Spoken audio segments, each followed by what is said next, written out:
টানা ৭ ঘণ্টার প্রচেষ্টায় রাজধানীর বনানীর বহুতল বাণিজ্যিক ভবনের আগুন নিয়ন্ত্রণে ক্ষতিগ্রস্ত ভবনটিতে তল্লাশি চালাচ্ছে উদ্ধারকর্মীরা। অগ্নিকাণ্ডে এই পর্যন্ত ১৯ জন মারা গেছে বলে জানিয়েছে ফায়ার সার্ভিস।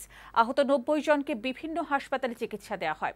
আগুন নেভাতে উদ্ধার অভিযানে ফায়ার সার্ভিসের ২৫টি ইউনিট, বিমান বাহিনীর ৫টি হেলিকপ্টার সহ সেনা, নৌ ও বিমান বাহিনীর সদস্যরা অংশ নেন। আগুন লাগার কারণ অনুসন্ধানে গঠন করা হয়েছে তদন্ত কমিটি। আরও জানাচ্ছেন গোলাম মোর্শেদ।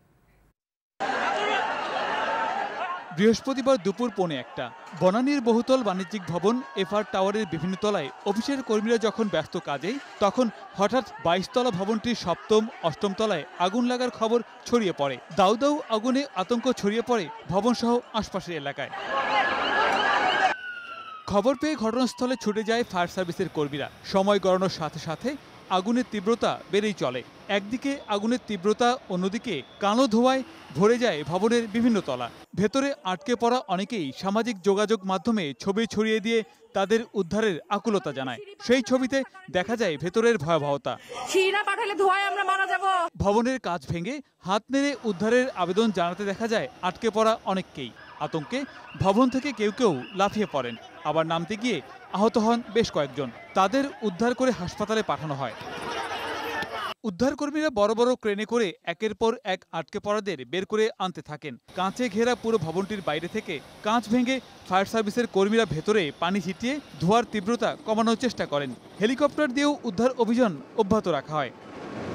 ফায়ার সার্ভিসের ২৫টি ইউনিট উদ্ধার কাজে অংশ নেয়।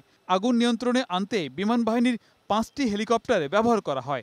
উদ্ধার অভিযানে যোগ দেয় সেনা, নৌ ও বিমান বাহিনীর সদস্যরা। প্রায় ৭ ঘন্টার অভিযান শেষে সন্ধ্যায় পুরোপুরি নিয়ন্ত্রণে আসে আগুন। ফায়ার সাবসাইড হয়েছে, ভিতরে কোনো ফায়ার নাই। আমাদের রেস্কিউ টিম ভিতরে আছে। আমরা সার্চ শুরু করেছি। আমাদের অপারেশন আগামীকাল সকাল পর্যন্ত চলবে। ইতিমধ্যে যারা হাসপাতালে গিয়েছে, বিভিন্ন হাসপাতালে আমাদের মন্ত্রণালয়ের প্রতিনিধি পাঠিয়ে দিয়েছি। তারা খোঁজ নিচ্ছে, তালিকা করতেছে। তাদের চিকিৎসার জন্য আমরা সহায়তা দিব। ঘটনাস্থল পরিদর্শন করে ঢাকা উত্তর সিটি কর্পোরেশন মেয়র আতিকুল ইসলাম জানান, যথোপযুক্ত নিয়ম মেনে ভবন তৈরি না হলে আইনানুগ ব্যবস্থা নেওয়া হবে। কমিটি করা হবে। আমরাও দেখব যে আমাদের যে বিল্ডিংগুলো আছে তারা বিল্ডিং কোড মেনে চলছে কিনা। নিখোঁজ ব্যক্তিদের সন্ধান সহ সার্বিক সহযোগিতায় এফআর টাওয়ারের নিচে খোলা হয়েছে তথ্য কেন্দ্র। দুর্যোগ ব্যবস্থাপনা মন্ত্রণালয় ও ফায়ার সার্ভিসের পক্ষ থেকে গঠন করা হয়েছে তদন্ত কমিটি। দুর্ঘটনার বিষয়ে সরকারি বিভিন্ন সংস্থা নিজেদের মতো তদন্ত করার কথা জানান ডিএমপি কমিশনার। ফায়ার সার্ভিসের চূড়ান্ত সার্চ অভিযান শেষেই হতাহতদের প্রকৃত সংখ্যা জানা যাবে বলেও গণমাধ্যমকে জানান ডিএমপি কমিশনার। গোলাম মোর্শেদ, বৈশাখী সংবাদ, ঢাকা।